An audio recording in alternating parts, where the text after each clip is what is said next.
Assalamualaikum warahmatullahi wabarakatuh. Perkenalkan, nama saya Iing Ahmad Rujudin, mahasiswa RPL STKIP Yasika Majalengka, tahun angkatan 2023. Prodi Pendidikan Bahasa dan Sastra Indonesia.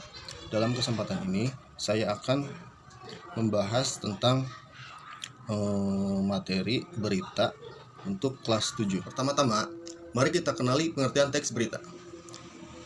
Menurutmu, apa itu teks berita?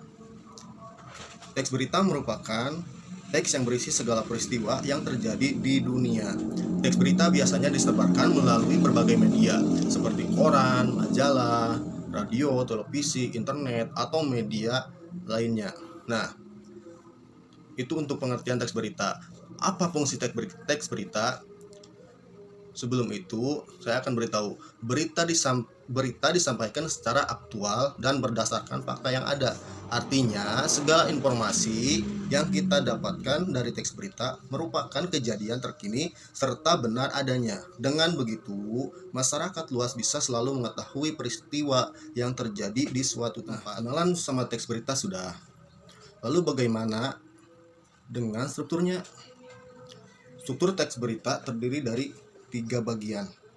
Di antaranya sebagai berikut. Yang pertama, ada orientasi berita. Orientasi berita merupakan bagian pengenalan masalah atau hal apa yang akan dibahas dalam berita. Yang selanjutnya ada peristiwa. Struktur teks berita ini menceritakan tentang kejadian yang terdapat pada peristiwa atau hal yang ingin dibahas secara rinci dan berurutan. Ingat ya teman-teman, di bagian ini harus menjelaskan unsur mengapa dan bagaimana. Terus yang selanjutnya, yang ketiga adalah sumber berita. Sumber berita biasanya terletak di bagian awal berita atau akhir berita.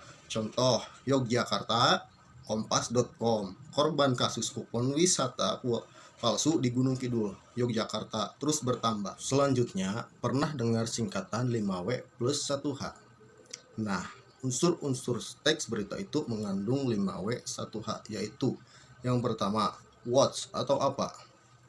Kata tanya yang digunakan untuk menanyakan peristiwa yang sedang dibahas atau dibicarakan. Yang kedua, where atau di mana. Nah, kata tanya yang digunakan untuk menanyakan tempat kejadian atau lokasi peristiwa itu terjadi. Yang ketiga, when. Kenapa? Kata tanya yang digunakan untuk menanyakan waktu terjadinya peristiwa itu di dalam berita. Yang selanjutnya, yang keempat adalah who, siapa. Nah, kata tanya yang digunakan untuk menanyakan orang-orang yang terlibat di dalam suatu peristiwa itu. Yang kelima, why, mengapa.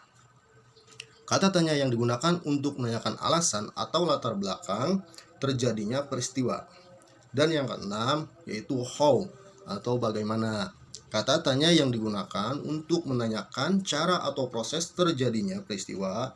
Bagian ini biasanya diceritakan secara kronologis sesuai urutan waktu kejadiannya.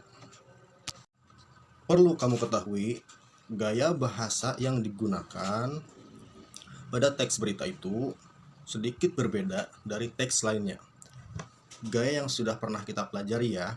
Kaidah kebahasan teks berita diantaranya sebagai berikut. Yang pertama, penggunaan bahasa yang bersifat standar atau baku.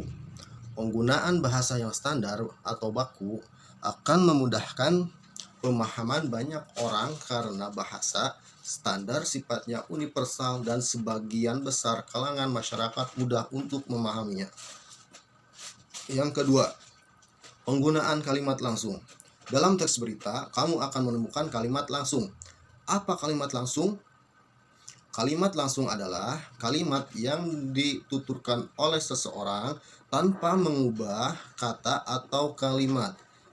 Ciri dari kalimat langsung yaitu ditandai dengan 2 tanda petik ganda dan disertai keterangan penyertaan. Penggunaan kalimat langsung ini terkait dengan pengutipan pernyataan-pernyataan oleh para narasumber berita. Yang ketiga, penggunaan kata kerja mental. Kata kerja mental adalah kata kerja yang menunjukkan respon atau sikap seseorang terhadap suatu tindakan.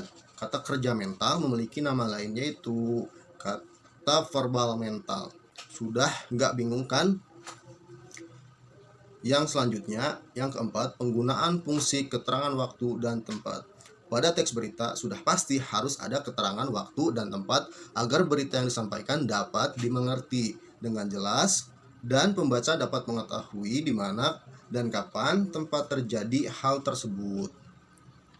Dan yang terakhir, yang kelima, penggunaan konjungsi temporal. Konjungsi temporal ini disebut juga konjungsi yang berhubungan dengan waktu. Contoh konjungsi temporal yaitu kemudian, sejak, setelah, awalnya, dan akhirnya. Konjungsi ini biasanya ditemukan pada struktur peristiwa yang menjelaskan berita secara kronologis atau dengan sesuai urutan waktu. Tahukah kamu kalau berita terdiri dari beberapa macam? Apa saja ya? Simak penjelasan lengkapnya berikut ini. Yang pertama, berita langsung atau straight news. Disebut berita langsung karena jarak waktu dari suatu peristiwa dengan proses peliputannya tidak lebih dari 1 atau 2 hari. Artinya, informasi yang diberikan pada berita langsung itu sangat up to date. Contoh, berita yang terdapat pada headline atau halaman depan koran agar lebih cepat diketahui pembaca. Yang kedua, berita opini atau opinion news. Kalau berita opini berisi informasi mengenai ide, pemikiran, kreativitas, atau komentar mengenai suatu hal yang terjadi. Biasanya berita opini berasal dari seorang yang ahli di bidangnya, seperti profesor, doktor, cendekiawan, menteri, dan sebagainya. Yang ketiga, berita interpretatif. Maksudnya apa sih? Berita interpretatif merupakan jenis berita yang dikembangkan melalui pendapat atau penilaian wartawan yang meliput, tapi masih berdasarkan fakta yang ada, ya. Jadi tidak ada informasi yang dilebih-lebihkan atau juga dikurangi. Yang keempat, berita investigasi. Selanjutnya, berita investigasi menyediakan informasi yang bersumber dari sebuah penyelidikan atau penelitian. Jadi pembuatannya dibutuhkan banyak sumber dan penyelidikan langsung untuk mendapatkan fakta-fakta yang tersembunyi. Dan yang terakhir, berita mendalam. Sedikit berbeda dengan jenis berita investigasi. Kalau berita mendalam memerlukan pengembangan secara mendalam terkait suatu peristiwa. Oleh karena itu, pada jenis berita ini, unsur yang ditekankan adalah why atau mengapa peristiwa itu bisa terjadi, sedangkan menambahkan dampak yang ditimbulkan dari peristiwa. Contohnya, berita yang berisi rangkaian penyebab musibah kecelakaan di suatu tempat.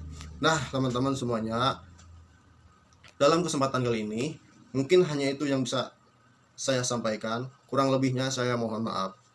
Sampai ketemu lagi di lain kesempatan, di lain waktu. Akhir kata, assalamualaikum warahmatullahi wabarakatuh.